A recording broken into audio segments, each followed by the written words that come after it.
کیا آپ جانتے ہیں اسلام کی سب سے پہلی دعوت کس کو دی گئی تھی اور سب سے پہلے ایمان کس نے قبول کیا؟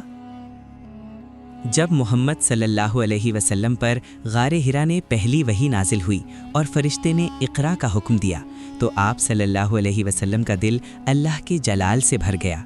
وحی کے اس عظیم تجربے کے بعد آپ صلی اللہ علیہ وسلم گھر تشریف لائے اور سب سے پہلے جس شخص کو اسلام کی دعوت دی وہ تھیں آپ صلی اللہ علیہ وسلم کی محترمہ زوجہ حضرت خدیجہ بنت خویلد رضی اللہ عنہا۔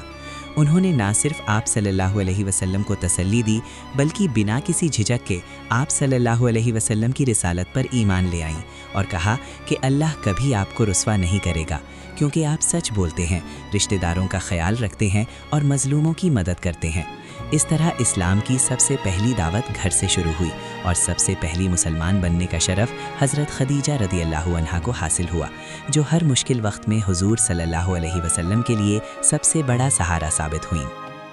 اگر آپ کو یہ واقعہ پسند آیا تو اس پیغام کو آگے ضرور شیئر کریں، شاید کسی کا ایمان تازہ ہو جائے۔